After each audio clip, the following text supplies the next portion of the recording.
Since February 2nd, Sixth Army, by order of Hitler, was again subordinated to Army Group A. It is interesting what explanation gave on this occasion General Zeitzler Hitler.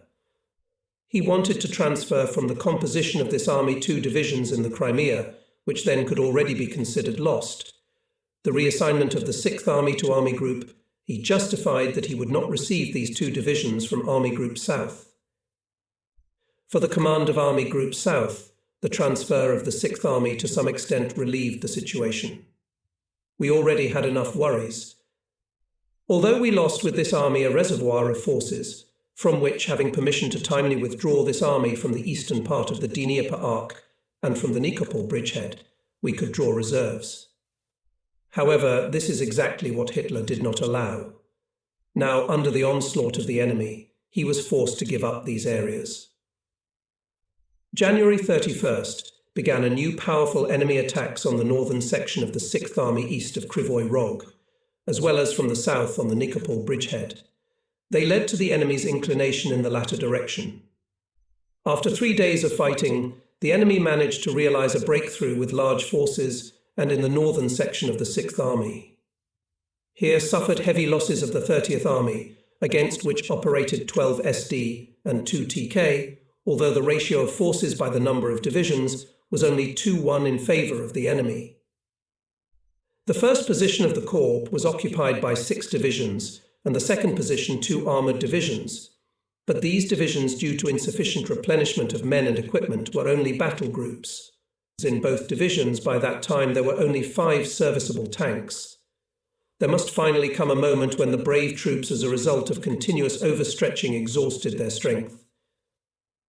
Since at this time the Sixth Army had already left the subordination of Army Group South, I cannot dwell on the further development of events in this area. In any case, it is clear that with the breakthrough of the enemy on the northern flank of the Sixth Army, both corps that were on this flank, as well as both corps that were operating on the Nikopol bridgehead, were almost surrounded. This result has long predicted the command of the Army Group. Now Hitler saw that it was necessary to finally agree to give up the eastern part of the Dnieper Arc and Nikopol bridgehead. In heavy fighting, the Sixth Army did manage to release their corps from this loop, suffering, however, heavy losses in equipment. A timely abandonment of this bastion, which could not have been held for long anyway, would not only have allowed the full withdrawal of all units located in it, but also freed up divisions for the much more important northern flank of the Army Group. Instead, the Sixth Army's compounds were used up in the operationally less important area, and it was now doubtful whether the army could long resist the enemy onslaught. Cherkasy Cauldron. On the central section of the front occupied by the Army Group, the motorized units of the 1st Tank Army, after a successful counterattack on the positions of the enemy's 40th Army in the eastern part of the gaping hole in our front, began to make the already described above second strike in its western part. But now the enemy Hydra on the battlefield, just left by our tank divisions, grew new heads. At the end of February, the enemy large forces, which consisted mainly of several tank and mechanized corps, broke through in the northwestern part of the above-mentioned outstanding forward section of the front, which was still ordered to hold the inner flanks of the 1st Tank Army and the 8th Army on the Dnieper above Cherkasy. The enemy troops that had broken through passed between 7 AC and 42 AC far to the south, as far as the Zvenigorodka area. At the same time, the Russians attacked the east-facing section of the front occupied by the 8th Army in the area southwest of Cherkasy and broke through it, bringing into the battle the 4th Guards and 5th Guards tank armies, which included fresh formations. They managed to advance to the west and to connect with the enemy forces that had broken through the front of the 1st Tank Army from the northwest to Zvenigorodka.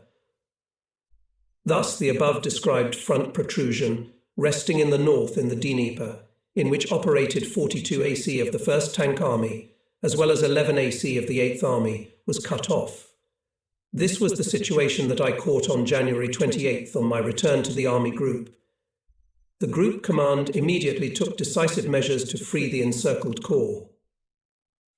The 1st Tank Army was ordered to complete the defeat of the Soviet 1st Tank Army units surrounded on its left flank as soon as possible. 3 TK must be released from this area as soon as possible. together with 16 17 TD, Life Standard and Regiment of Heavy Tanks under the command of Wake, especially distinguished in the last battle. It had to be transferred to the area where the crisis was now outlined. One tank division at the first opportunity should follow them. Before the 8th Army was tasked to remove from the area occupied by it 3 TD-47 TK and concentrate it at the site of the breakthrough. From the 6th Army was ordered to allocate to reinforce this grouping of another 24 TDN. However, when the latter arrived there, Hitler ordered to return it to Army Group A, as the situation at the Nikopol bridgehead was becoming threatening. She approached there, however, too late. By order of the Army Group Command, both corps were to strike the enemy forces, encircled 42 and 11 AC, in the flank and rear the corps of the 1st Tank Army from the west, the corps of the 8th Army from the south. The Army Group Command concentrated a relatively large number of divisions to unblock the encircled corps. This was necessary because the enemy threw in this area from the northwestern and eastern directions no more and no less than 26 rifle divisions and 7 or 8 tank, mechanized and cavalry corps. The use of such a large number of divisions is due to the fact that, with the exception of fresh and replenished formations, the Soviet divisions were incomplete. The task of our 2 strike groups was to cut the rear communications of the large number of compounds accumulated here and then destroy them with concentric attacks. Unfortunately, at first deep snow, and then the onset of bad weather significantly delayed the concentration of both strike groups. Nevertheless, they managed to strike, as a result of which a significant part of the forces that had surrounded the Cherkasy grouping was defeated. Over 700 tanks, over 600 anti-tank guns, and about 150 guns were destroyed, but both corps captured only 2,000 prisoners. This was a sign that the enemy formations were largely composed of motorized units. Eventually, the impenetrable mud and snow forced us to halt. Strike Wedge 3 TK approached 13 km to the southwestern side of the cauldron. 47 TK managed to pull back a significant part of the enemy forces. Task Force headquarters left in our headquarters train to Uman to ensure the interaction of both armies in these battles. The headquarters of the 1st Tank Army was located in Uman. The headquarters of the 8th Army was also not far from there. Twice I tried to get from Uman to the strike groups. Both times, however, my passenger car got hopelessly stuck in snow or mud. Every day the weather changed, snowstorms interspersed with thaw. At the same time, it was again confirmed that Soviet tanks, when advancing on snow or wet soil, are superior to our tanks in their cross-country ability, because they have wider tracks. Since there was no more hope that our tanks would reach the cauldron, I ordered both encircled corps to break through to the southwest. During this time, as a result of renewed enemy attacks from all sides, both corps crowded into a small space extending in the direction from north to south for 45 km, and from west to east only 15 to 20 km. Thus it was necessary to act if we wanted to still save these corps. On the 4th of February, the Soviets had already demanded their surrender. On the night of February 16th to 17th, both corps under the leadership of their commanders, Stemmermannen and Lieb, made an attempt to break out of the encirclement in a southwestern direction, to meet 3 TK, which was straining every effort to, despite the impenetrable mud, to throw at least a few tanks towards the breakthrough group. According to the order of the Army Group Command, both encircled corps had to use all artillery and available ammunition to ensure the exit from the encirclement. Since the troops would have to move through off-road terrain and deep mud while breaking out of the encirclement, it was ordered the guns be abandoned after all ammunition had been expended. Rear guards with a few guns covered the troops coming out of the encirclement from enemy attacks from the north, east and south. One can imagine with what feelings, hoping and worrying, we waited in our headquarters train for news about whether the withdrawal from the encirclement was successful. On the night of February 16th to 17th at 1:25 a.m.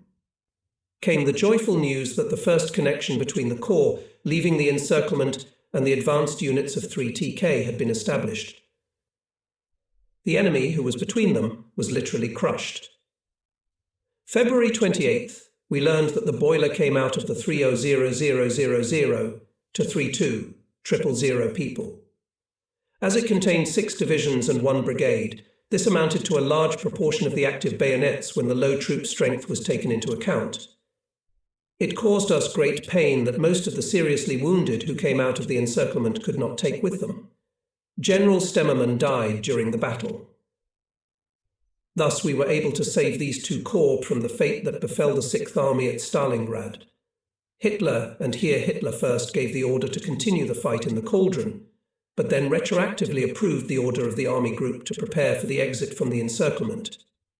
The order to withdraw from the encirclement was given by the command of the group without prior agreement with Hitler in order to eliminate the possibility of objections on his part. Of course, when leaving the encirclement, most of the heavy weapons and guns were stuck in the mud. Only a few of them, at the cost of incredible efforts, troops managed to take with them. The divisions that escaped from the cauldron had to be temporarily withdrawn to the rear. As a consequence, 6.5 divisions of the army group did not take part in the fighting, which further complicated the situation. However, this could not overshadow the joy that brought us a successful rescue, at least the personnel of both corps. For the 1st Tank Army and the 8th Army now remained the task to again establish a strong connection between their sections and at the first opportunity to allocate tank units in reserve. After I visited the divisions that had left the encirclement, the task force of the headquarters returned to Proskурov. This was required by the situation on the left flank of the army group. Rovno. For the reasons stated above, the command of the group during February made every effort to prevent the final breakthrough of the enemy in the central section of its front. Thus it prevented the threat of encirclement of the right flank of the army group still in the Dnieper arc. Then there was an urgent need to free the corps surrounded near Cherkasy. After this was accomplished, all our thoughts returned to the situation on the northern flank of the army group.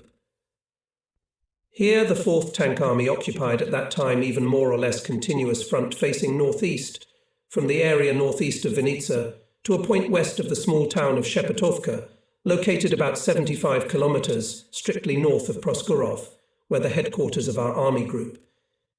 At Shepetovka, the continuous front of the army ended. On a front about 240 km wide, there were at that time only 9 weak, but still capable divisions, united by 3 corps headquarters. The enemy somewhat weakened his attacks on the section of this army, as he was obviously forced to give respite to his troops.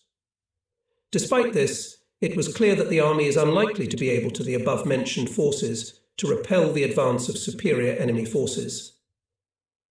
Much more dangerous for the situation created on the front of the army group was obviously another threat. In front of the western flank of the 4th Tank Army, far to the north, up to the southern boundary line with Army Group Centre, now stretched open space, in which there were almost no German troops. The enemy sooner or later could begin from this area a deep bypass of the 4th Panzer Army, and thus the entire army group. If the northern part of this large empty space, the Pinsk marshes, could not be used for major operations, it should have been taken into account that immediately north of the section of the 4th Panzer Army, from east to west, stretched an isthmus about 60 km wide, through which ran a wide highway from Kiev through Zhytomyr to Rivne and further west into the Governor-General's office to Lemberg and Lublin. In order to cut this isthmus, and thus the aforementioned highway, the group's command moved 13 AC to the tip of its northern flank. Its commander was my former Chief of Staff in 38 AC, General Golfer, who was characterized by very energetic actions. Unfortunately, in March 1944, Golfer died at his post. With small forces at his disposal, during February and March he held off the advance of superior enemy forces on both sides of the aforementioned Great Highway, skillfully evading repeated attempts by the enemy to encircle his corps. Farther north, already in the area of the Pinsk marshes east of Kovel, several police units guarded a large railroad line leading from Kiev to Poland. In view of the superiority of the enemy forces, the isolated 13th AK, of course, could only temporarily delay the enemy's advance, but not stop it. Already in early February, the city of Rivne was surrendered, the 13th Army was forced to withdraw westward to Dubno. The Reichskommissar of the Ukraine, Gauleiter Koch, whose residence was in Rovno, of course, got out of there in advance, remembering to give his subordinate authorities and police units orders to hold out to the end. In East Prussia later, he also managed to get away. Hitler, however, demanded the head of the general responsible for the surrender of the city. As Zeitzler informed me, Keitel sought even shot on the spot commandant of Rovno. When Zeitzler began to strongly object to this, and said that Hitler would certainly want to first listen to his generals, Goering intervened. He said, no, that is out of the question. Where will it take us if we do this every time? After all, this is not at all part of the function of the head of state. Not to say that this case did not concern Goering at all. He was certainly the last person who had the right to send others to their deaths allegedly for breach of duty. His words once again show that he harboured hatred for generals, for the army in general. Hitler, however, did not follow the advice of Keitel and Goering, but ordered a judicial investigation. As a result of the trial was sentenced to death not the accused, the commandant of Rivne, and summoned to the court as a witness, the commander of the division operating near Rivne. This sentence, however, was overturned by Hitler on my petition, joined by the army commander, due to the fact that the reasons for the surrender of the city should be sought in the prevailing situation in the area. At the time when I was commander of the army group, there were no flying field courts martial yet. Let us now return to the situation at the front of the 4th Tank Army. Although at that time, as mentioned above, this army was not yet in immediate danger, it was clear that in the area to the north of it, guarded by only weak forces, the enemy offensive would soon unfold. It could be conducted in a westerly direction to Lemberg or in a southerly direction, bypassing the western flank of the 4th Tank Army. The reader will recall that the Army Group Command, anticipating this danger, repeatedly demanded that in the area of Rovno was concentrated another army. This was not done. The General Command did not release for this forces in another area. It also did not give the Army Group permission to freedom of operational manoeuvre of its southern flank, which would have given the opportunity to release forces.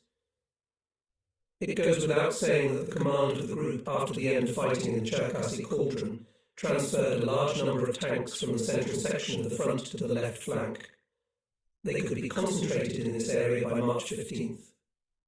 However, as the group headquarters wrote to the OK, at best this would have been sufficient only to prevent deep coverage of the western flank of this army.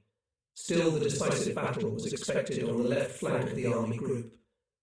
Therefore, it was necessary to strengthen it through the transfer of new formations. However, the General Command did not take any decisive action in this regard. Obviously, Hitler counted on the fact that the offensive impulse of the Soviet troops is already exhausted. In addition, he expected the imminent onset of thaw, which should have prevented the Soviets from undertaking major operations.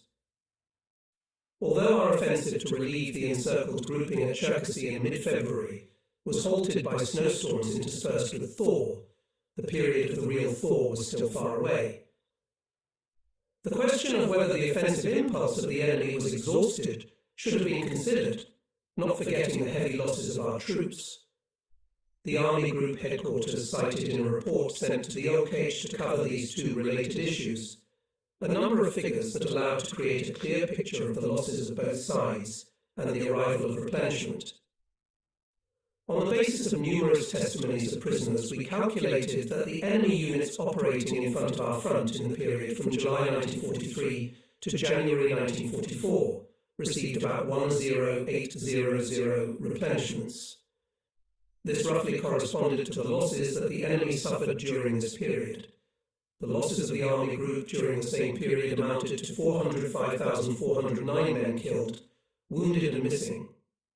Replenishments we received only in the amount of WW2 men. Thus, if the enemy compounds and suffered significantly higher losses than we did, if the combat qualities of the enemy infantry were deteriorating, the figures show that the balance of forces has changed far from in our favour. In addition to inflicted by us to the enemy heavy losses killed, we would have to capture also a large number of prisoners, but this was only possible with the manoeuvring nature of the fighting. In the tank formations, the situation at the present time was such that the Soviet tank corps participating in the operations only in one case had 20 tanks, on average 50 to 100 tanks, with a staff of 200 to 200 to 250 tanks. Our tank divisions, in contrast to them, had on average, at best, a little more than 30 serviceable tanks. Only in the tank divisions recently handed over to us the situation was somewhat better, but in some divisions the situation was even worse. In total, the enemy in front of our front in the above period received about 2,700 new tanks, we only 872.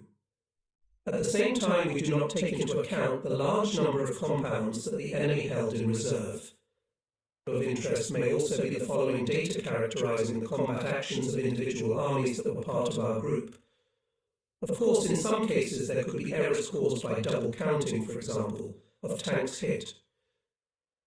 According to these reports, the enemy lost in January 17,653 prisoners, 2873 tanks, 588 guns, 2481 anti-tank guns, in February 7,700 prisoners, 1,055 tanks, 200 guns, 885 anti-tank guns. These figures show how well the Soviet army was already at that time equipped with equipment. The Soviets were no longer forced to throw huge masses of men into battle. At the same time, however, the figures indicate a large difference between the number of prisoners captured and the amount of equipment captured and destroyed. Either it was the fact that the Soviets were often able to avoid capture if they left their heavy weapons behind, or they suffered extremely high losses in men. As to Hitler's position in the light of the data given on the question of the further course of operations, and thus on the threat that might arise on the northern flank of Army Group, it is very characteristic of the conversation which I had by telephone with General Zeitzler on February 18th. I pointed out the danger which might loom over the northern flank of the Army Group. In doing so, I dwelt on the balance of forces on both sides, and also pointed out that it was still unfavourable for us in comparison with the other army groups. Below I give a transcript of this conversation, produced by a staff officer. Zeitzler, I had a long conversation with the Führer on this subject, and also on the measures necessary in connection with it, but again I achieved nothing. Me? How does he think to conduct further operations on our front? Zeitzler, he says that someday the Russians will stop advancing. Since July of last year they have been on the offensive continuously. It can't go on much longer. I said to him in reply to this, my Führer, if you were in the position of the Russians now, what would you do? He replied, nothing. I objected. I would launch an offensive, and precisely on Lvov. Hitler, however, as before, counted on the fact that the exhaustion of forces and weather would force the enemy to stop his offensive operations in the near future. In May he would then be able, as he told me at one time, to dispose of newly formed divisions. If Hitler would have transferred the personnel and equipment intended for them to our battle-tested divisions, the situation would obviously be different. The hour had come. In March 1944, the hour came when we had to pay for the great mistake that the German High Command had made, which was that it did not want to give up anything when it was necessary to achieve superiority in a decisive area, or at least to concentrate enough forces on it. In the first place, it had to pay for the fact that in 1944 it had not thrown all its energies into achieving decisive success in the East, and had not achieved here at least a draw in the war, or the depletion of the Soviet strike force, until a real second front had emerged in the West. The mistake was, furthermore, that since the failure of the last German offensive, Operation Citadel, the High Command had tried to hold the overextended fronts with insufficient forces, which had caused an entirely unnecessary expenditure of forces. Finally, the High Command was wrong to require that the southern flank of the Eastern Front was chained to the defence of the far eastward protrusions of the front first in the Donetsk region and the Kuban, then in the Dnieper Arc and in the Crimea, as a result of which the enemy was able to cut off the groups occupying them. At the same time, it overlooked that the outcome of the campaign will be decided not on these protrusions, but where the enemy will be able to throw the entire German southern flank to the south, to the Black Sea and Romania. This decisive section of the front, since Operation Citadel, had always been the northern flank of Army Group South. Now it was too late. The decisive year of 1944 had expired, and in the east it was not possible to achieve even a draw in the outcome of hostilities. Whether this would be possible in the future depended on the outcome of the expected invasion in the west in 1944. On the southern section of the Eastern Front, however, it was now necessary to pay for these mistakes. The hope that Hitler had expressed at the end of February that the exhaustion of forces and the onset of the thaw would lead to the cessation of the enemy offensive was, at least, premature. Of course, the Russians had to pay with huge losses for their successes, gained in heavy fighting with bravely held German troops. It was also clear that the combat effectiveness of infantry formations, in which they have driven in their newly captured areas of all men without exception, capable of bearing arms, is constantly decreasing. But the enemy, after all, still had fresh or replenished formations. Although the number of tanks in his tank mechanized corps, due to the heavy losses mentioned above, had decreased, it was many times the number of tanks in the German divisions. On the German side, in counterbalance to this, even a thorough combing of all rear units could not compensate for the lack of replenishment. We had already enlisted hundreds of thousands of volunteers in the wagons and transport units. These were Russian volunteers, mainly from the Ukraine and the Caucasus, who served us honestly, faithfully and willingly. They preferred service in the German army to returning to Bolshevik domination. The Rasputitsa began at the beginning of March, although it was interrupted sometimes by the onset of frost. It was, however, at first much more unfavourable for us than for the Russians. I have already mentioned that the Russian tanks, due to their wide tracks, were superior to our tanks in manoeuvrability in the snow and during the thaw. At the same time, a large number of American trucks appeared on the enemy's side. They could drive over rough terrain, without roads, while our vehicles during this period were tied to paved roads. In view of this, the enemy was able to quickly move infantry from his tank and a mechanized corps. In addition, on our side, with the increasing thaw, more and more tractors were out of service. As a result, our mobile formations could move long distances only with a great loss of time, and when they collided with the enemy, the latter had a great advantage. Army Group Command continued to attach great importance to the strengthening of its northern flank until the thaw temporarily forces the enemy to stop the offensive, and for the period when the fighting resumes again. The enemy will certainly continue to further offensive on the front of Army Group A and our 8th Army. He still had before him the prospect of breaking this far advanced flank, to push it back to the Black Sea, or, in any case, to seize the crossings across the Bug, and later across the Dnieper.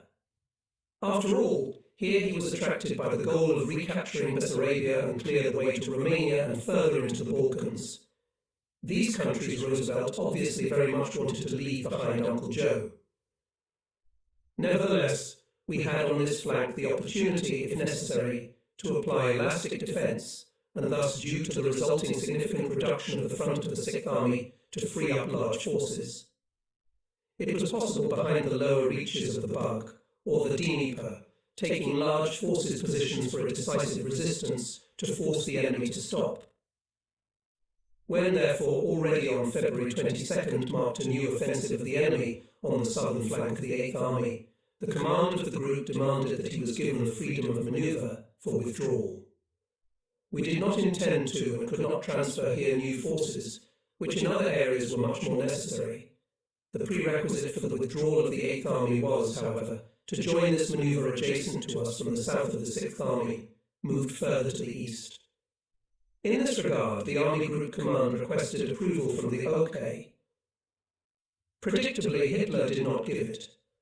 On the contrary, the Army Group was subsequently forced to transfer 2 more divisions to the 6th Army when its too far forward forces were defeated by the enemy. Much greater operational chances would have opened before the enemy if he did not move along the Black Sea coast, striking Army Group A, and would begin to achieve decisive success on the northern flank of Army Group South. If at the same time he would be able to introduce large forces into the battle, perhaps even before the onset of thaw, to make a breakthrough north facing front of the 4th Panzer Army, in his hands would be so important for the supply of the entire southern flank of the railroad going from Lemberg through Zhytomyr in southern Ukraine. In the future, continuing to advance southward, the enemy would go to the flank and rear of the southern wing of the Eastern Front. In addition, it was safe to assume that the enemy would use the large unprotected space formed between the northern flank of Army Group South and the southern flank of Army Group Centre to concentrate a new strong strike group in front of him. Its task would be a deep bypass of the left flank of the Army Group, or Hitler-Zeitzler-specified strike on Lemberg. Data on the appearance in this area of the First Belarusian Front, received in late February, clearly indicated these intentions. As a result of such a withdrawal of its left flank, Army Group would inevitably be forced to retreat to the south, perhaps even east of the Carpathians. The Soviets would have been opened a way through Lemberg into Galicia, or even into Poland proper. Such a course of events had to be prevented at all costs. As soon as the battles for the liberation of the troops encircled near Cherkasy were over, and after that the connection between the sections of the front occupied by the 1st Tank Army and the 8th Army was established, the Army Group Command gave the order to transfer large forces to the left flank. From the composition of 1 tank and 8 armies were allocated for the transfer of 1, 11 TD and 16 TD from 3 TK. They were soon to be followed for concentration in the area of Proskorov behind the 4th Tank Army 17 TD and Artillery Division. By the same armies were allocated to the 4th Tank Army 7 TD, Life Guard and 503 Battalion of Heavy Tanks. These compounds were to be part of the 48 TK and concentrated in the Ternopil area, while 3 TK was assigned the task of preventing a breakthrough or stopping enemy units breaking through the front north of Proskorov. The task of 48 TK was to prevent the enemy forces striking at Ternopil from covering the western flank of our troops. 3 infantry divisions promised by OK were also sent to the disposal of the 4th Tank Army. For the transfer of these divisions from the areas occupied by other armies, of course, needed time. In addition, roads and transportation capabilities did not allow to make this transfer in a short period of time. Therefore, they could not arrive before mid-March in their intended areas behind the left flank of the Army Group. In early March, the Army Group Command ordered a significant expansion and relocation of the strips occupied by the armies towards the left flank. Thus, the command of the 4th Tank Army was able to direct the actions of troops in the area of Ternopil-Dubno, which now became especially important. The 4th Tank Army handed over to the 1st Tank Army a section of the front ending near Shepetivka and took the section east of the line Ternopil-Dubno. There were only 48 TK formed here, 13 artillery corps operating in the Dubno area, as well as a police group in the Kovel area. The 1st Tank Army transferred its front north of Uman to the 8th Army. The right flank corps of the 8th Army, in turn, was transferred to the 6th Army by order of the Oak. In early March, the Army Group headquarters first moved to Kamenets-Podolsky and then to Lemberg to be behind its left flank. On the Romanian territory, on which in our opinion could be located our headquarters, just behind the central area occupied by the army groups, on Hitler's instructions we were not allowed to move. It was still unclear whether all the measures described above would be sufficient to stop the enemy offensive, which could unfold even before the onset of thawing. In any case, for the period following the thaw, it was necessary, as the Army Group Command repeatedly emphasized in its appeals to the OK, to send 2 armies with a total of 15 to 20 divisions to the Lemberg area. Only in this case it would be possible to prevent the expected bypass of the enemy left flank of the Army Group with its already described consequences. It is quite clear that the removal of forces on such a large scale from the sites of the 8th and 1st Panzer armies posed a great risk to them. The enemy, as far as the terrain and weather would allow him, would continue to attack on their front with the aim of breaking through in the direction of the middle course of the Bug and the crossings from Vinica to Voznice. However, the commander of the group in this situation had to choose the lesser of two evils. Such a lesser evil was, of course, giving the enemy the opportunity to advance on the left flank of the 1st Tank Army and on the section of the 8th Army. The operational consequences of such an advance could have been avoided by the withdrawal of our neighbour to the south, the 6th Army southward, over the Bug, or in the worst case, over the Dnieper. In the case of a decisive success of the enemy on the left flank of the army group, its consequences from the operational point of view could not be avoided. To prevent the Russians to go deep into the flank of army groups South and A. Or to Lemberg, this was the operational goal, which set before the army group for the period before the onset of the full thaw. At the same time, it was necessary to accept the possibility of further withdrawal of our right flank, and thus Army Group A to the west. Although the state of the weather did not give our aerial reconnaissance ability to determine whether the enemy has undertaken a regrouping of its forces, and where he concentrates them, the Army Group Command assessed the situation as follows. The 1st Belarusian Front, which appeared for the first time in front of our front, will obviously concentrate its forces to bypass the western flank of the Army Group in the area of Rivne. The 1st Ukrainian Front will strike at the north-facing section on both sides of Proskurov, now withdrawn to the 1st Tank Army. The 2nd Ukrainian Front, as we had supposed, will resume strikes on the right flank of the 1st Tank Army and in the band of the 8th Army, and, if it succeeds in forcing the Bug, will continue the offensive on Sienowitz.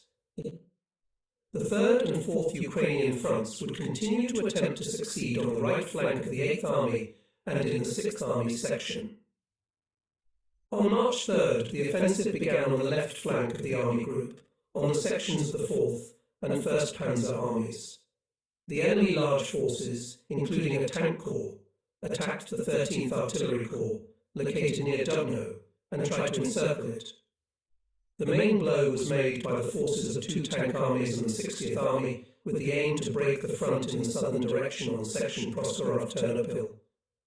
Apparently, the enemy set himself the task to cut the most important communication of the army group in order to reach the Dniester River, weather permitting. At the same time, the enemy's 18th Army was trying to push back the right flank of the 1st Tank Army to the southeast. The following comparative data gives an idea of the grouping of forces of both sides for this period. As a result of moving the dividing lines between the armies within the army group to the west in early March, the 8th Army received from the 1st Tank Army 3 infantry divisions on a front 60 km wide. The 1st Tank Army received from the 4th Tank Army 5 infantry divisions and 3.5 armoured and motorised divisions on a front 200 km wide. Enemy forces. Our forces. Width. Front enemy in front of the 6th Army front 62 rifle divisions, 3 tank and mechanised corps, 1 cavalry corps, 1 tank corps, approximately 18 infantry divisions, 3 tank divisions enemy in front of the 8th Army front 57 rifle divisions, 11 tank and mechanised corps, 5 infantry divisions, 4 tank and motorised divisions, 135 km enemy in front of the 1st Tank Army front 37 to 40 rifle divisions, 11 tank and mechanised corps, 8 infantry divisions, 1 artillery division, 1 tank division, 180 km enemy in front of the 4th Tank Army 18 rifle divisions, 5 armoured and mechanised corps, 1 cavalry corps, 8 infantry divisions, 1 guard division, 1 police unit, 9.5 armoured and motorised divisions, 510 km. When I visited the front line at Shepetovka on March 4th, the situation of the 59th Artillery Corps, operating there, was already quite serious. On its right and left, the enemy had broken through our front. It was preparing to encircle the corps from the west and east. To eliminate this danger, it had to be withdrawn. Thanks to the confident and calm actions of the Corps Commander, General Schultz, my former Chief of Staff in the Crimea, as well as the approach of the newly arrived 1TD, this withdrawal was realised. The enemy, however, continued to try to achieve the encirclement of the corps by a parallel pursuit in the direction of Proskurov. Both tank corps concentrated on this flank of the army group were put into action. 3TK was thrown from Proskurov to the northwest in order to strike at the enemy advancing at the junction between the 1st and 4th Tank Armies. 48TK had the task to start an offensive against enemy tanks, which were striking at Ternopil and east of it in the southern direction. In general, by March 7th, the enemy, by March 7th, put into battle in the area of 20-25 infantry divisions and 7 tank corps. In early March, the enemy then undertook an offensive on the left flank of the 8th Army. Within 2 weeks, he managed to make up for the losses he suffered during the strike of our tank corps in unblocking the German group encircled southwest of Cherkasy. As soon as we withdrew from this area tank corps to move them behind the left flank of the army group, the enemy began an offensive in the direction of Uman. In the breakthrough in this area, he introduced at least 20 infantry divisions and 4 tank corps. He managed to break 7AC and on March 9th to approach Uman. On the site of Army Group, the enemy resumed attacks and broke through the front in the direction of Nikolaev at the mouth of the Bug. On March 7th, the command of the group reported to the Oak situation and conveyed that he has nothing left but to try to withstand this onslaught, until, finally, the thaw will not prevent the enemy to continue the offensive. From the point of view of the further development of events, however, it is decisive to ensure that at the end of the thaw in the area of Ternopil-Lutsk-Lemberg were transferred forces that could prevent the enemy breakthrough to Lemberg-Lublin, or to strike the advancing enemy in the flank, if he tries to advance on Ternopil from the south. At that time it was important for the army group to buy time and, if possible, to preserve the combat effectiveness of its troops, even at the cost of abandoning new territories, until the thaw forced the enemy to stop his attacks. Unfortunately, until that moment was still to pass a lot of time. At this time Hitler thought he had found a new means of stopping the enemy's advance. Settlements that were of tactical importance as communication nodes or for other reasons, he declared fortresses. In them he appointed fortress commandants, who were responsible for the defence of the fortress on their honour and in case of its fall paid for it with their heads. The armies in whose bands these fortresses, declared by Hitler personally, were located, had to ensure their timely supply and formation of garrisons.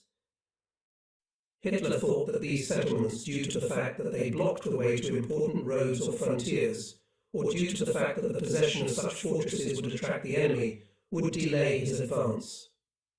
From the very beginning, however, it was clear that this invention of Hitler on a large scale could not lead to success. In practice, it turned out that for the defence of these cities allocated more troops than it was appropriate for their retention. Needless to say, these forces had nowhere to go.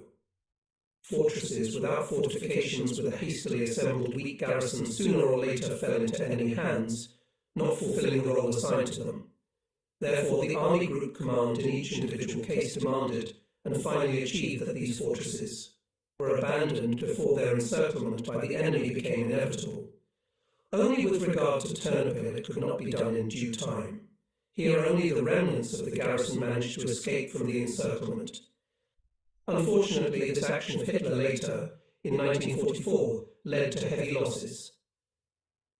In order to fight to gain time and save the army from encirclement, Army Group had to, after the breakthrough of the enemy on the left flank of the 8th Army on March 11th, to withdraw the 8th Army, and 2 days later, and the right flank of the 1st Panzer Army over the Bug. On the left flank of the 1st Tank Army, before 3TK1 Tank Army was tasked to continue the battle in the area of Proskurov, so that as soon as possible to restore communication with the 4th Tank Army and to facilitate the situation on its right flank. The task of the 4th Tank Army was to prevent enemy tanks from breaking through east of Ternopil to the south in the direction of the Dniester River, and thus prevent the 1st Tank Army from being pushed back to the southeast. By putting into action the divisions already mentioned, which were to be sent by the OK, at the same time the communication along the line Lemberg-Ternopil-Proskurov was to be restored again. For the certainly necessary reinforcement of forces in the area extending to the north, in which the 13th Artillery Corps was operating, the Army Group had no means at its disposal at that time. The situation continued to change faster and faster. By March 15th, the enemy was able to strike hard at the left flank of the 8th Army. Between this army and the 1st Tank Army there was a wide gap from Uman to Vinica. The enemy, moving further to the southwest, advanced behind the Bug River. On the site of the 8th Army advanced detachments of 5 armies, including 1 tank army. Although the 8th Army threw all the forces it had been able to release on its right flank onto its left flank to attack the enemy forces that had crossed the Bug, it was clear that it would only be able to stop them in some sections, but would not be able to hold on the broad front of the Bug and re-establish contact with the 1st Tank Army. Moreover, if it had tried to do so, the large enemy forces that had forced the Bug would have pushed back the 8th Army to the south, and by carrying out a parallel pursuit, would have been the first to reach the Dniester. The enemy also managed to break through on the right flank of the 1st Tank Army and, advancing south of Vinica, to reach the Bug. This city was immediately declared a fortress by Hitler. However, it was clear from the beginning that it would be impossible to hold it for a long time because it would require 3 divisions. Where were we to get them? On the left flank of the army to the west of Proskwarov, the 3rd Guards Tank Army, consisting of 3 tank corps, was covering our forces. On the section of the 4th Tank Army, thanks to the successful offensive of the infantry divisions sent by the OK, temporarily managed to restore the situation in the area of Ternopil.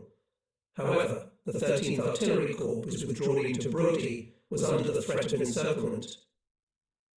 The general situation showed that it was no longer possible to return on the right flank of the Army Group Bug line and hold it. Already on March 16th it became clear that the enemy, who had forced the river, began an offensive with the forces of 1 Tank Army westward toward the nearest crossings across the Dniester. 2 more armies and 1 Tank Army turned south towards the northern flank of the 8th Army. At the same time, the 1st Tank Army was threatened by both flanks. Despite the success at Ternopil, it was doubtful whether the 4th Panzer Army would be able to hold off the enemy's advance in the direction of Lemberg for a long time or prevent him from striking in a southerly direction. How could it be that the enemy was able to succeed so quickly? After all, until now it had always been possible to regulate the pace of withdrawal when it became necessary, as well as to stop the enemy broke through or to prevent him from entering the operational space, at least to limit the further development of his operations.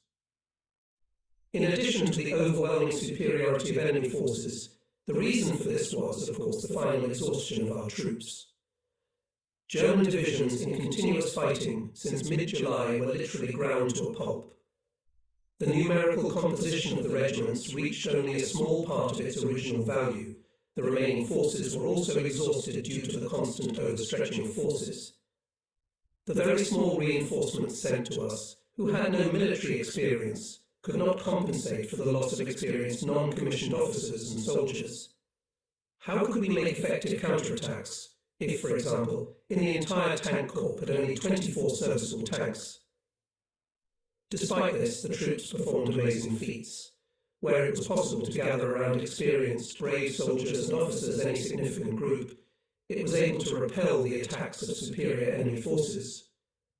In general, however, there were simply not enough men and equipment to defend large areas in which often many times outnumbered enemy managed to find a gap to strike. At any rate, the troops were not to blame for the rapid pace of the enemy's advance.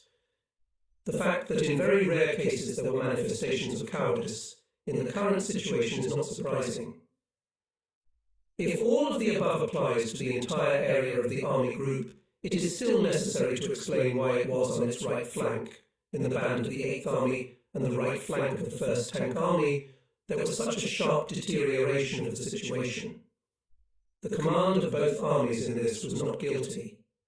Such a development of events should be explained by the fact that on this flank of the Army Group lacked those 6.5 divisions, which after their release from the Cherkasy cauldron were withdrawn to replenish the Governor-General's office.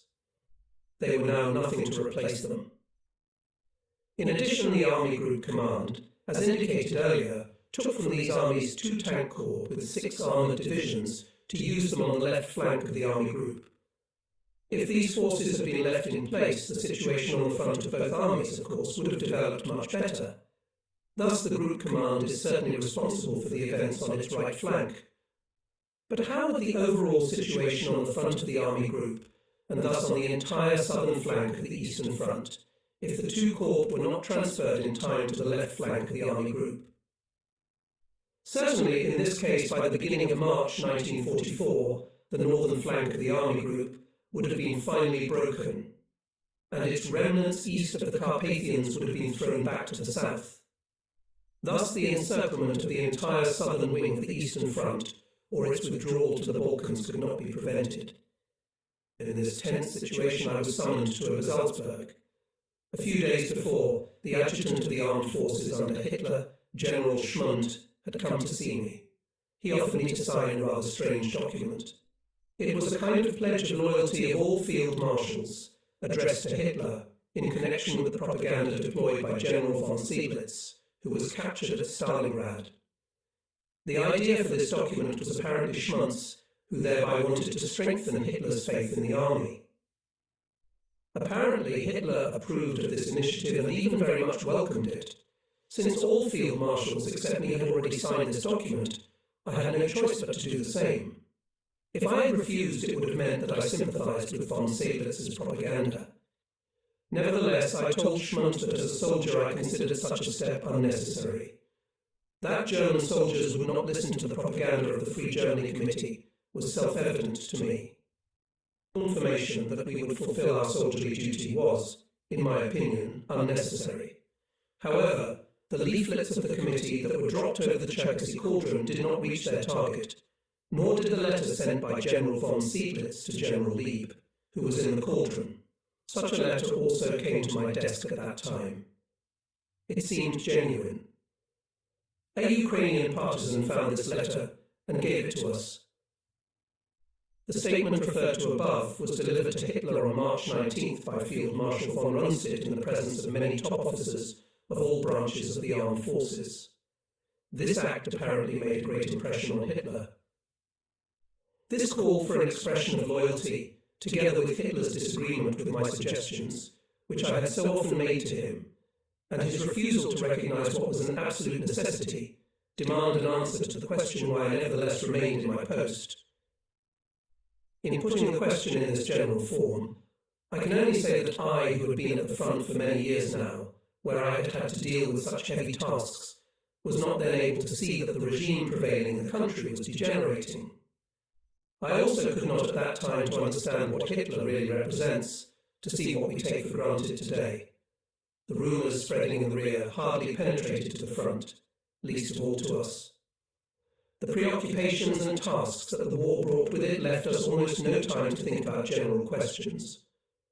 In this respect, we were in a completely different position from military or political figures on the home front or in occupied areas where no hostilities were taking place. As far as military matters were concerned, of course, I could not fail to see the errors in the leadership of the military actions made by Hitler. Why I did not consider it possible to eliminate him by force during the war, I have already said before.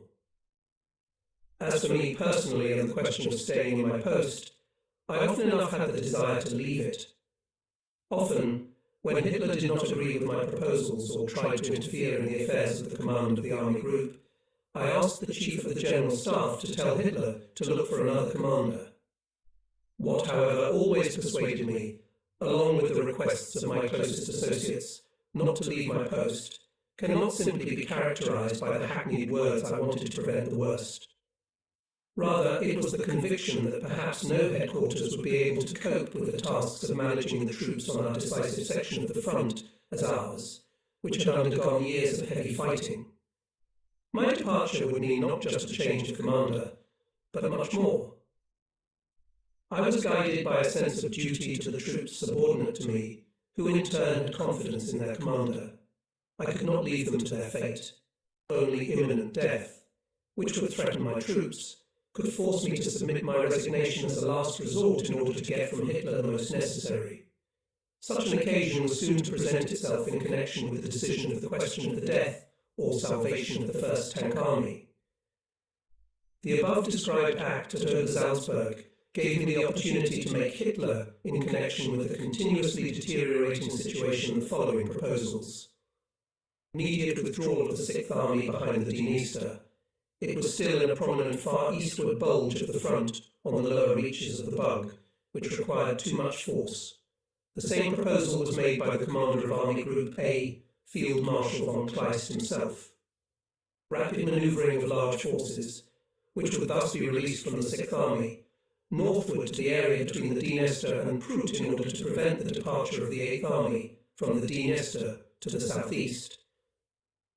A clear decision that the task of Army Group A, together with the Romanian army, is now to defend the borders of Romania, whether on the Dniester or on the Prut.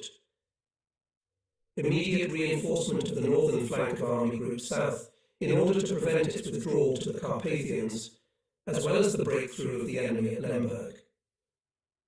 I added that in this solution of the question we'll first have to reconcile with the fact that between Army Group A and Army Group South will initially remain a gap. Without this cannot create a reliable front line north of the Carpathians.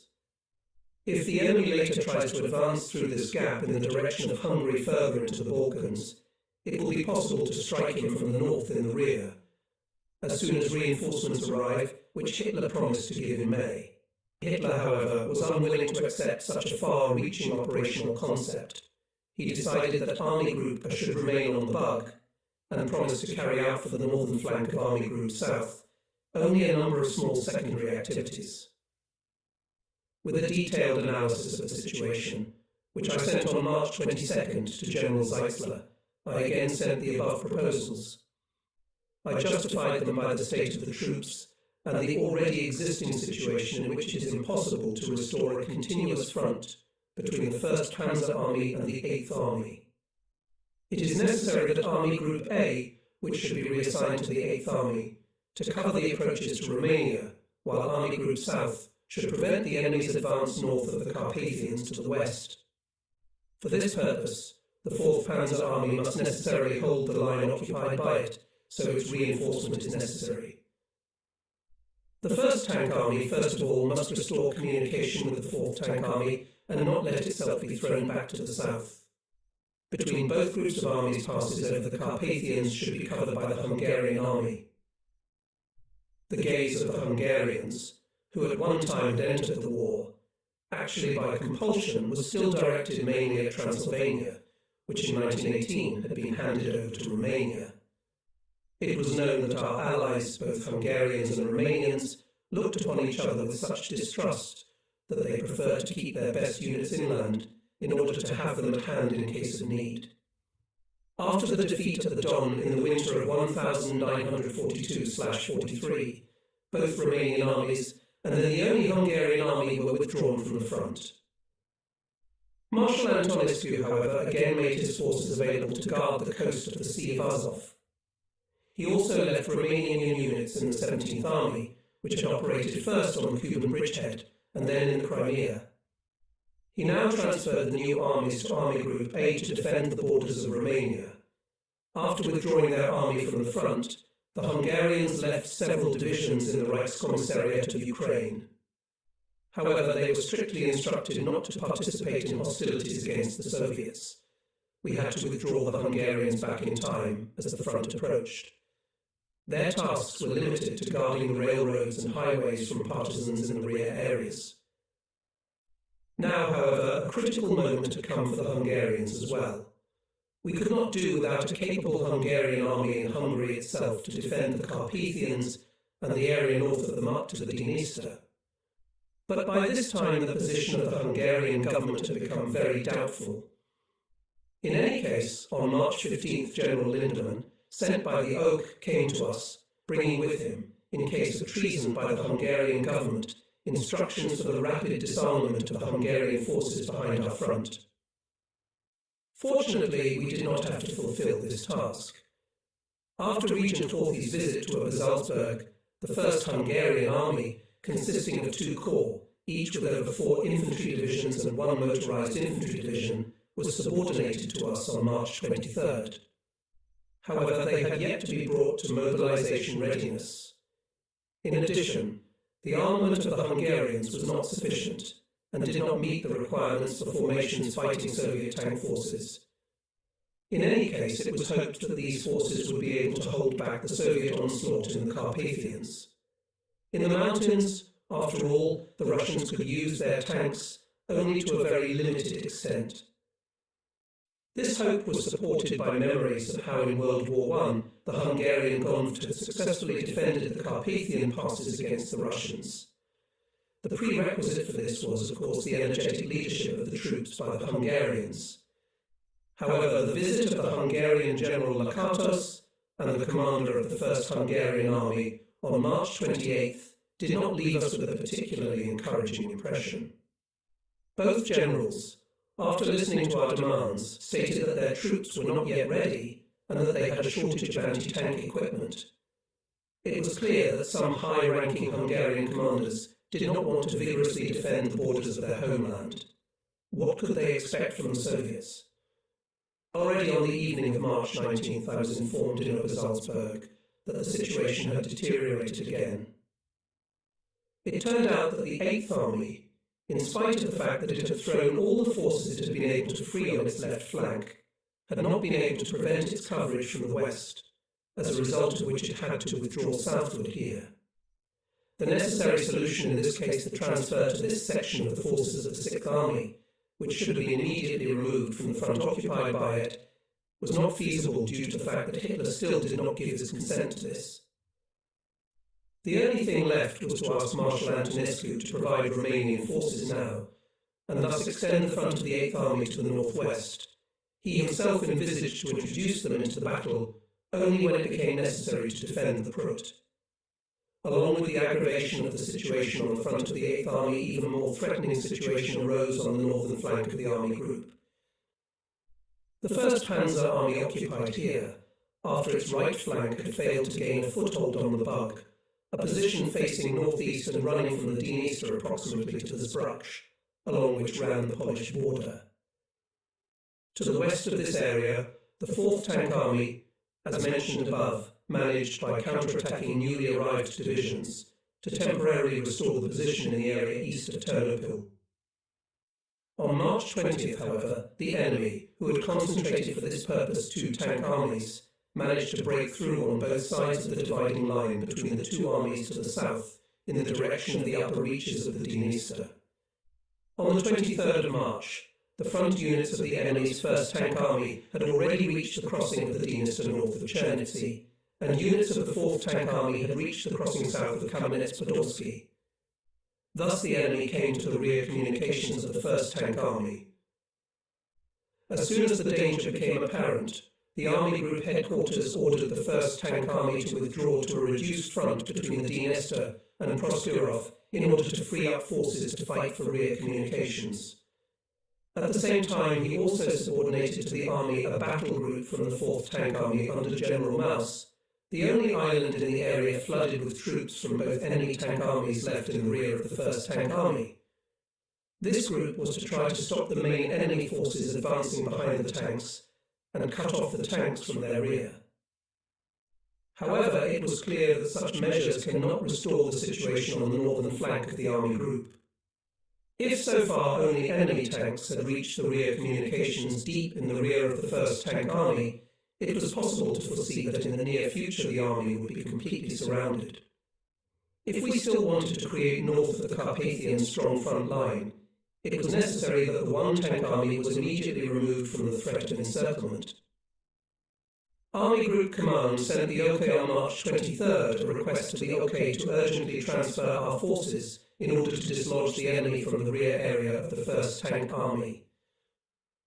On the 24th of March came the answer, which boiled down to the fact that the 1st Panzer Army should continue to hold its extended front, facing east and northeast, to extend it to Ternopil and in addition to knock the enemy out of its rear area. The Group Command reported at noon on March 24th that if by 3 p.m. it did not receive instructions in connection with the request sent to it, it would instead order the 1st Tank Army to break through to the west. At 4 p.m. the decision arrived that the Führer was in general agreement that 1 Panzer Army should break through to the west to establish contact with the rest of the forces. However, he continued to demand that it hold essentially the same section of the front between the Dnieper and Ternopil. It was unclear where the army would get the strength to strike westward to repel the enemy's rear communications. The situation was exactly the same as at Stalingrad in December 1942. And then Hitler was ready to agree with the attempt of the Sixth Army to break out of the encirclement to meet the Fourth Panzer Army, approaching with the purpose of deblockade. But at the same time he demanded to hold Stalingrad at the same time, which meant that the Sixth Army was unable to release forces to break out of the encirclement. When I once again reported by telephone to General Zeitzler about the absolute impracticability of Hitler's demand, he replied that Hitler did not understand the seriousness of the situation. It is true that late in the evening a summons was received, according to which I was ordered to report to the Führer's headquarters the next day. In addition to discussing this issue with the General Command, I considered it in those days, and with the commander of the 1st Panzer Army. Colonel General Hugh was in agreement with the Army Group Command that the situation created in the 1st Panzer Army could not continue. He also considered it necessary to save it from the threat of encirclement. However, he did not want to break through with the army to the west, and proposed to withdraw it to the south behind the Dniester. It was certainly the easier route at this point. To the west it would have to break through 2 tank armies of the enemy, and to the south it could go at this time still without serious fighting. Nevertheless, I could not agree with this opinion of Colonel General Hugh. First, it was necessary that the 1st Tank Army, moving westward, joined with the 4th Tank Army. How else could the enemy's breakthrough into Galicia north of the Carpathians be prevented? An attempt by the army to slip southward across the Dniester would have ended at best with it being pushed back into the Carpathians, but even that is doubtful. Certainly the route south across the Dniester was initially less risky. However, a more detailed analysis showed that it was leading the army to its doom. It had no crossing facilities and no bridges to traverse the Dniester on a wide front. If it attempted to cross the river on the few permanent bridges, it would lose the bulk of its heavy equipment to enemy air action. But even more importantly, the enemy was on the offensive from the east already south of the Dniester. Sooner or later the army would have found itself between these advancing enemy forces and his 2 tank armies, which had just cut its communications and were going to force the Dniester in the rear of the army in a southerly direction. Therefore I left no doubt in General Hugh's mind that the Army Group Command would not allow the army to retreat to the southern bank of the Dniester, but would order a breakthrough in a westerly direction. Even before my flight to Obersalzberg, the 1st Tank Army received a tentative order, breaking through to the west, to first restore communication with the German grouping in the area of the Zeebrugge River. It was to try on its part, making this strike, to cut off the rear of the enemy tank army advancing on Kamenets-Podolsky. Flying out of Lvov in the early morning of March 25th, I arrived at Berghof in time for the afternoon situation report. I characterized to Hitler the situation of the 1st Panzer Army, pointing out that the enemy is a strong pressure on the eastern and northern sections of its front, which for a long time is not able to withstand exhausted divisions, given the same insufficient supply carried out by air. Deep on the western flank of the army, the enemy is on its communications. Advanced units of 1 tank army already on the southern bank of the Dniester, the other tank army to the southeast, Kamenets-Podolsky, aimed at the rear of the 1st Tank Army. The enemy is also on the offensive south of the Dniester to block the army's way across the river.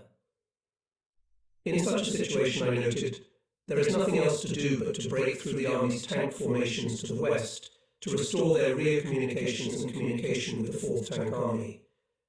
Thus, perhaps, it would be possible to immediately cut off the rear of both enemy armies operating in the rear of the 1st Tank Army. The army would have to cover its movement to the west with part of its forces from the east and from the northeast. Where the cover should be organised is a minor question. Be that as it may, the army could by no means keep the positions of its currently overstretched eastern and northeastern fronts stationary. True, with its southern flank it must still join the Dniester. I reported that in no case could I agree with General Hugh's plan to withdraw the army to the southern bank of the Dniester, first of all because of the operational necessity to concentrate the 1st and 4th Panzer Armies north of the Carpathians, but but also because the retreat of the army to the southern bank of the Dniester would lead it there, in all probability, to a new encirclement and then destruction. Finally, I added that the condition for the success of my proposed breakthrough of the army to the west was a counterattack by the 4th Panzer Army. For this purpose, the 4th Army should be immediately allocated reinforcements. To this, Hitler stated that he did not have the opportunity to allocate forces for this purpose. As long as he has to reckon with the likelihood of invasion in the west, he cannot remove from there a single compound. The stay of our divisions in Hungary, he also called it absolutely necessary for political reasons. Further, Hitler did not want to recognize that the inevitable consequence of the breakthrough of the 1st Panzer Army to the west should be a corresponding transfer of the front line facing east. There was a sharp argument between Hitler and me, during which he tried to blame me for the unfavourable development of events on the front of the army group. A few days earlier, General Zeitzler had told me that Hitler had once expressed that the army group headquarters was unwise in spending the forces allocated to it. I asked Zeitzler to tell Hitler on my behalf that army group headquarters had no choice but to use the divisions allocated to us individually, since we received them at our disposal only individually, usually too late. If Hitler had ever, even after a long interval of time, promised us the considerable forces which we had all along demanded for the northern flank, or had given us a free hand on the southern flank, he would not now have had to complain that the forces allocated to us piecemeal were insufficient. General Zeitzler was quite in agreement with me. Indeed, this was a decisive circumstance for the entire course of the Operation Citadel. Now Hitler argued that we wanted to always give combat operations only manoeuvre character in the fall. He was told that the Dnieper would be held. But they said that he, Hitler, had barely given his heartfelt consent to a retreat beyond this river, as already stated that we must retreat further, as there was a breakthrough near Kiev. I replied that this was the way it was to turn out. On his instructions, the forces of our southern flank were given the task of holding the Donbass and later the Dnieper region, while we could use them to reinforce our northern flank. Hitler then began to argue that, according to air reconnaissance, only individual enemy tanks had been marked, from which entire German army units were fleeing, and because of this, the front line was continuously being drawn back. Since Hitler air reconnaissance reports received only from the Air Force Command, I admit that Pierre Göring again showed his hatred of ground forces. I objected rather sharply that if the troops can no longer hold in certain areas, it is due to their excessive fatigue, attrition and reduction in numbers. Army Group Command has often enough pointed out that with such overstretched fronts and such a condition of the troops must come a moment when the forces of the troops will be exhausted. That the command of the group can by no means be accused of leniency is proved by the fact that we have made a replacement of a number of mid-level commanders. All of them, I point out, are tried and brave troop commanders who, however, were unable to counteract the weakening spirit of resistance in their troops. The fact that both newly formed divisions, included in the 4th Tank Army, were defeated by enemy tank formations numbering 200 vehicles due to their lack of training and lack of combat experience. About this we also reported quite often. Since this conversation could not lead to anything, I finally stated that I dare to believe that there is unanimity of opinion that the 1st Tank Army, concentrating its tank forces, should break through to the west first to restore communication with the 4th Tank Army second, and to regain their rear communications. Further, other forces must cover this operation from the north and east. Where this will prove possible, the situation will show, I continued.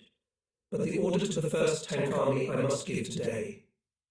I repeated that success can only be expected if the 4th Panzer Army will be able to strike from the west to meet the 1 Tank Army. However, Hitler again rejected this demand.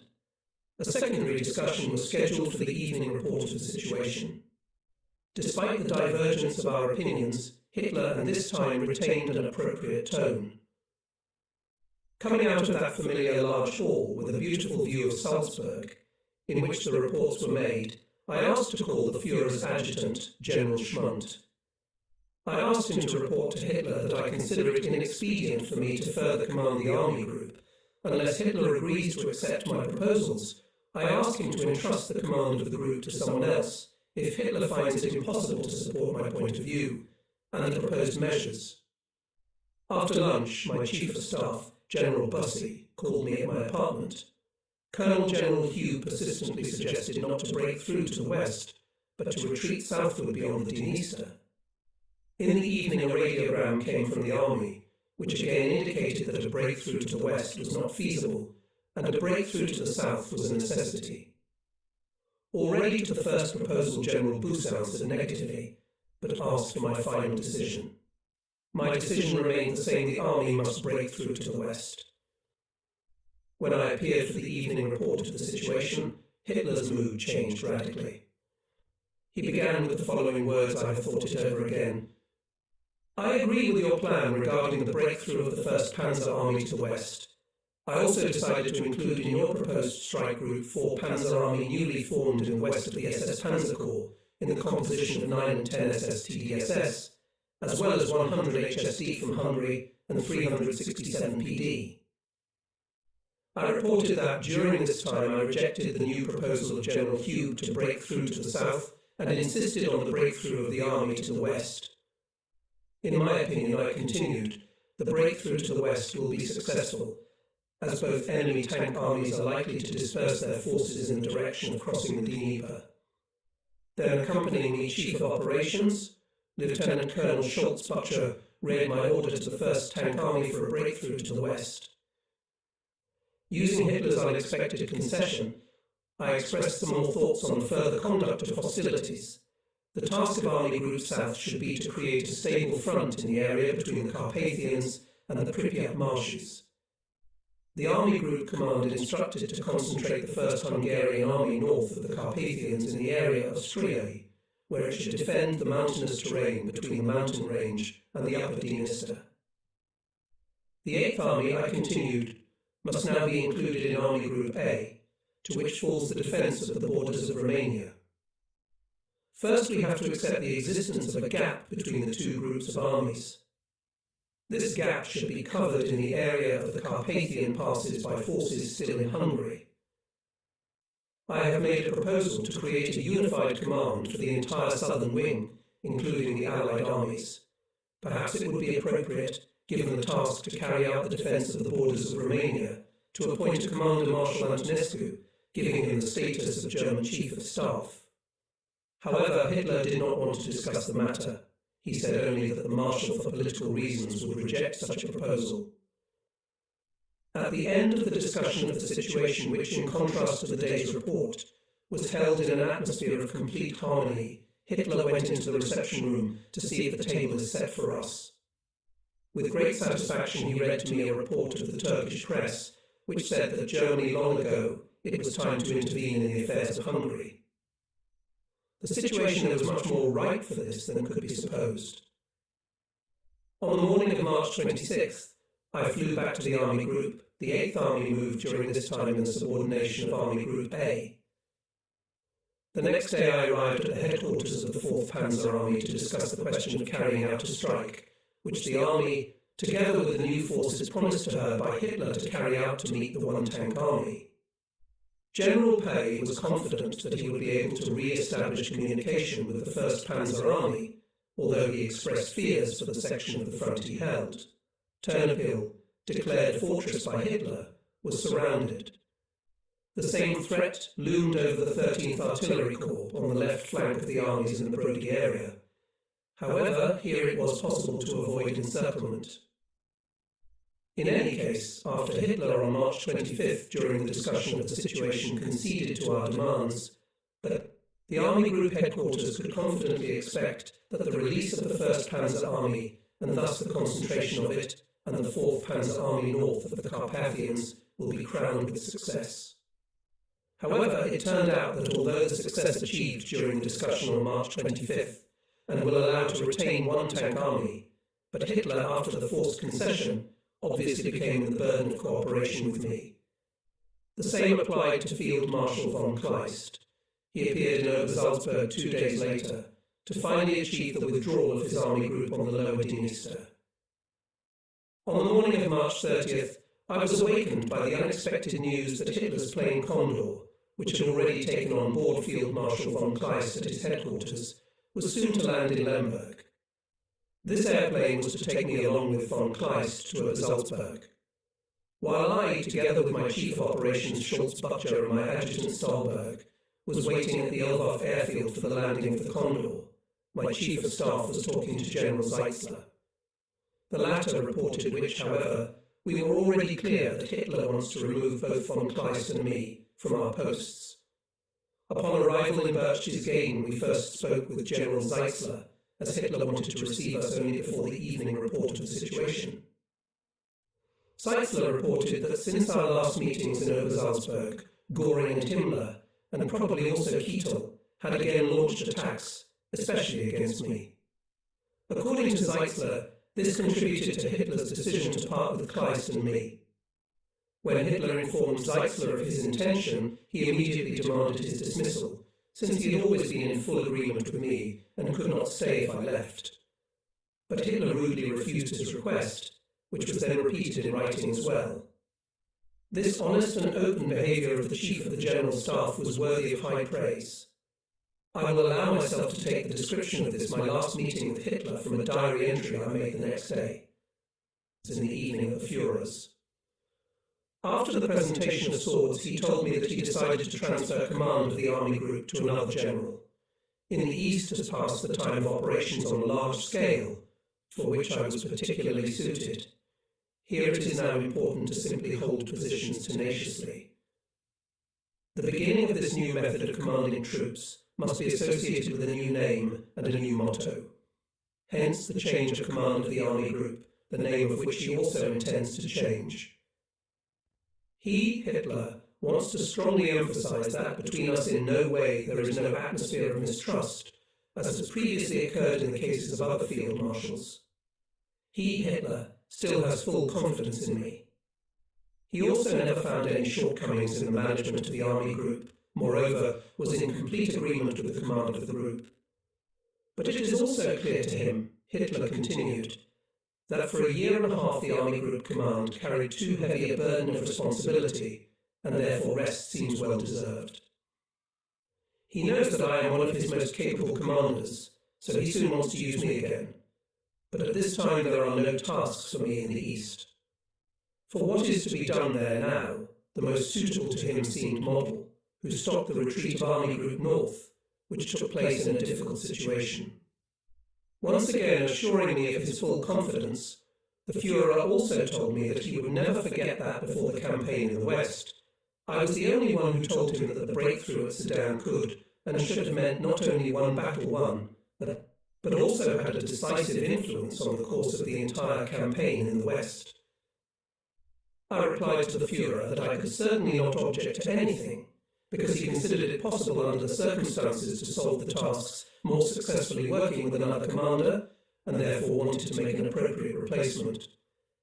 I also believe that I can transfer command to Model without significant damage to the case, because I added, already taken decisive measures to save the 1st Panzer Army first, his decision to transfer from the West SS Tank Corps, and second, my order to the army to break through to the west-north of the Dniester, thus done what should mainly do at present the command of the army group. In the future it will only be important that the command organises assistance and moral support for the troops. The Model will also cope with this. The Führer vividly agreed that Model would be a particularly suitable person for this. He will be carried in all divisions and squeeze the last out of the troops. To this I replied that the divisions of the army group under my command have long since given the last, and the other will not be able to squeeze out of them nothing more.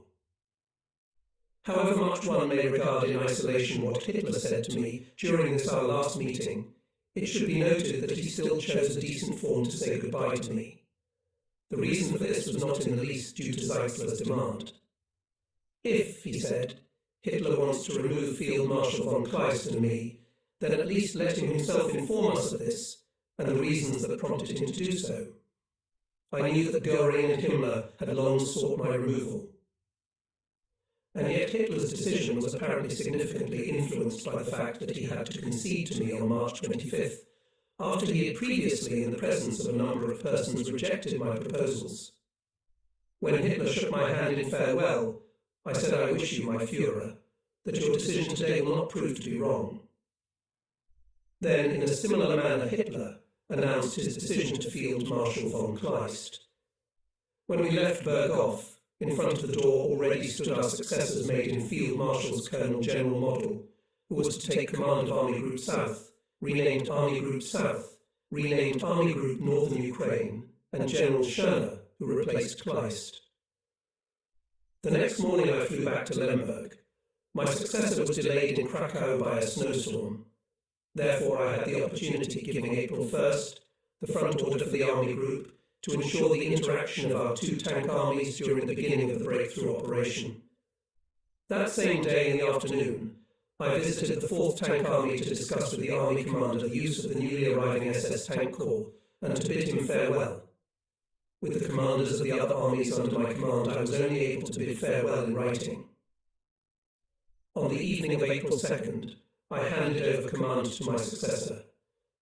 The liberation of the 1st Tank Army and the concentration of both armies in the area between the Carpathians and the Pripyat marshes, which was crucial to the overall situation, could be considered a matter secured, although there were still some heavy battles to be fought. In accordance with the operation plan, the 4th Tank Army went on the offensive to the east on April 5th. By April 9th, the 1st Tank Army was liberated. I still had to say goodbye to my headquarters, separation from my comrades in arms who together with me had lived through the times of battles and victories in the Crimea, the hard winter campaign of 1942/43, and its, after all, still successful completion, and the numerous difficulties of the campaign of 1943 to 1944, was difficult not only for me. I was pleased to see how deep the mutual trust between us had become over the years, how sincere was the pain that our cooperation had come to an end. I could say the same of the commanders of the armies that were subordinate to me. On my staff, my dismissal from my post was like a stroke of thunder. When I returned to Lemberg, I found my comrades completely confused. My closest comrades at work, the Chief of Staff, the Chief of Staff Operations, the Chief of Logistics, and the Chief of Officer Personnel requested that they be utilised elsewhere. The Office of Personnel Management granted their requests. Only General Bussi was to remain in his position for some time to ensure that continuity of leadership was maintained.